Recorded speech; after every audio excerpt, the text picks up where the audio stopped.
Hello guys, welcome back my story explainer. मानो इससे बेहतर कोमल कालीन कहीं नहीं मिलेगा।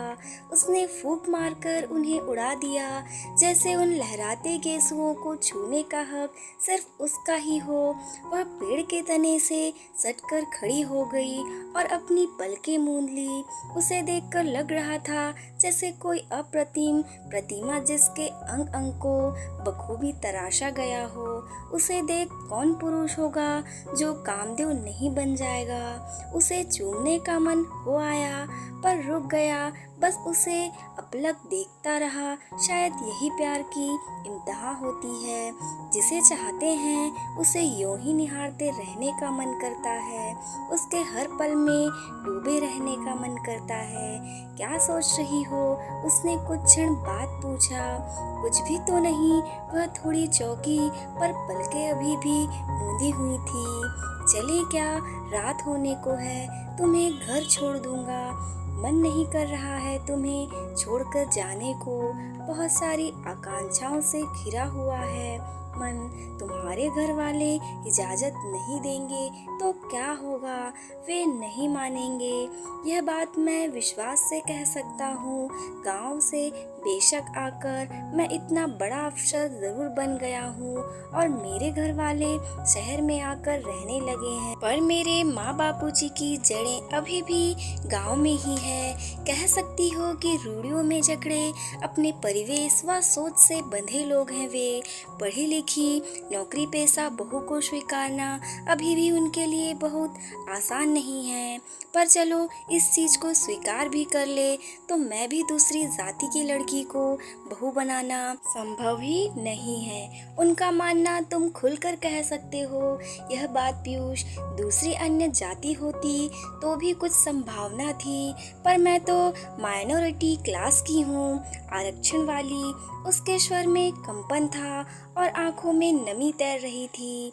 कम और मंजरी इस जमाने में ऐसी बातें, वह भी इतनी हाईली एजुकेटेड होने के बाद भी तुम अपनी योग्यता के बल पर आगे बढ़ी हो।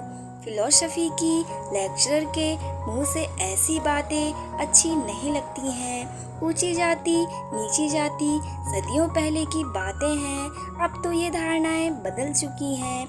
नई पीढ़ी इन्हें नहीं मानती है। पुरानी पीढ़ी को बदलने में ज़्यादा समय लगता है। दोष देना गलत होगा इन्हें भी। मान्यताओं, रिवाजों और धर्म के नाम पर ना जाने कितनी संकीर्णताएं फैली हुई है, पर हमें कोशिश करनी नहीं छोड़नी है। उसके लिए पहले हमें स्वयं को मजबूत करना होगा। स्वयं को हर लड़ाई के लिए तैयार करना होगा। मंजरी ने पीयूष की ओर देखा। ढेर सारा प्यार उस पर उमड़ आया।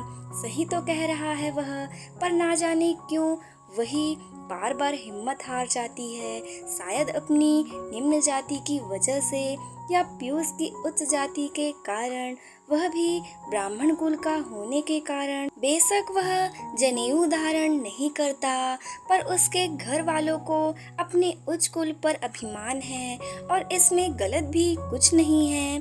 पीयूष अभी तक अचंभित था। रूढ़ियों को मंजरी के व्यवहार ने परास्त कर दिया था। तभी पीयूष की माँ कहती है, सोच क्या रहा है खड़े खड़े, चल मंजरी को फोन कर और कह कि मैं उससे मिलना चाहती हूँ। माँ तुम कितनी अच्छी हो, मैं अभी भाभी को व्हाट्सएप पर मैसेज कर सरप्राइज देती हूँ। पीयूष की बहन ने चहकते हुए कहा। वे दोनों एक पेड़ के नीचे खड़े थे, एक दूसरे की आंखों में झांकते हुए, एक दूसरे का हाथ थामे, मीठी बयार के झोंके पर उसके रेशमी बालों को इस बार फिर छेड़ रहे थे। उसे अपलक निहारते निहारते उसे चूमने का मन आया, पर इस बार वह रुका नहीं। उसने उसके गालों को हल्के से चूम लिया। मंजरी शर्मा गई। अपनी सारी शंकाओं को उतार फेंक वह भी पीयूष की बाहों में समा गई। उसे उसका प्यार व सम्मान दोनों मिल गए थे। पीयूष को लगा कि वह जैसे कोई बहुत बड़ी लड़ाई जीत गया है। So guys thanks for watching and please please please support me guys, like share subscribe ज़रूर से कीजिएगा। सो नेक्स्ट स्टोरी के लिए स्टे कनेक्टेड। जय भारत, बाय बाय।